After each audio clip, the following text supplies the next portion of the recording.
We assumed that alien life would come from outer space, but it turns out there's a portal between dimensions in the ocean. On the other side of that portal are kaiju, who are giant monsters, and it's their goal to come to our side and wreck our planet. And in this movie, they do that. So to fight monsters, we built monsters. In come the Jaegers, giant robots piloted by two fighters each. So in one corner, we have giant monsters.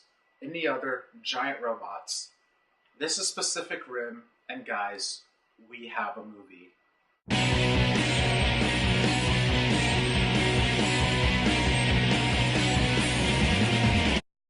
The filmmakers were smart to establish a whole lore surrounding this concept. Countries uniting, new world leaders, new job market, black market deals involving kaiju parts. Everything I just described has been happening in this world for at least half a decade, so you're brought right into the middle of it. The movie primarily follows Charlie Hunnam, who plays a former Jaeger pilot. Something happened that made him give it up for a while, but his former marshal, played by Idris Elba, brings him back into it. And I like what they did with Idris Elba's character. Like, he plays the stubborn leader, but I like that he's not there to give the audience someone to dislike, and you can always see why he makes his decisions. Charlie Hunnam plays your generic hero, but I like his performance. He's a bit dry, but there's some charisma there. But I couldn't help but sense that his character was written to be played by just about anyone, but at the same time, he was a good fit for it. Other cast members include Charlie Day, who plays one of the scientists. He was pretty funny in the movie. Rinko Kikuchi co-pilots one of the Jaegers with Charlie Hunnam.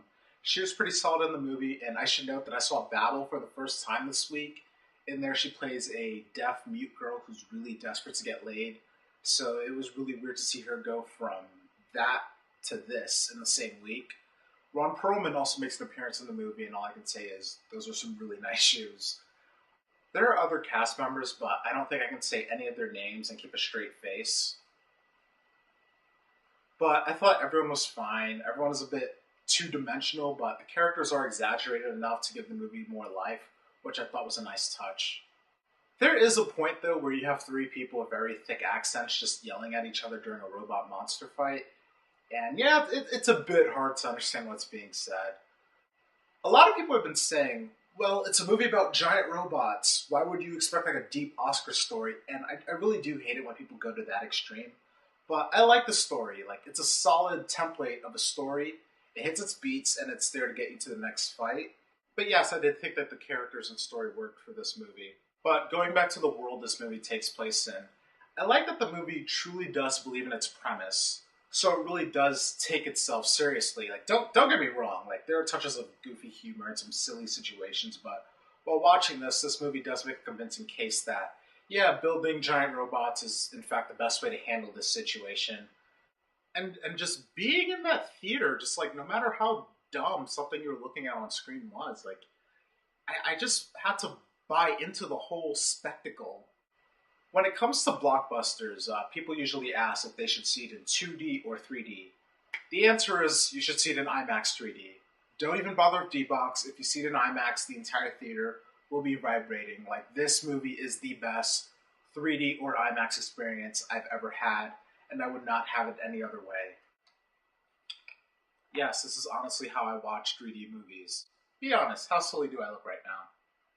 I didn't just love this movie simply because it looked pretty. Like, the effects were seamless and fantastic, but it was the sound that won me over. Every step or movement made by a kaiju or Jaeger, I felt. I was shaking in my seat the whole time. Every roar, every punch, just every action, I felt. I actually had to catch my breath after some of the action scenes. Like, this sets a new standard in visuals, like visual effects and sound editing. And every single technical awards Oscar goes to Pacific Rim. And you have to appreciate the attention to detail given to each individual Jaeger kaiju. Like, they're never just like the generic giant. They each stand out for one reason or another. Of course, this movie isn't without its flaws.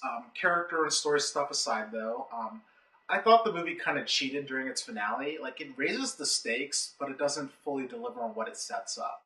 Based on what I saw during some of the earlier fights, certain things toward the end should not have happened as easily as they did. But getting past that, I believe Guillermo del Toro fully delivered on what he promised.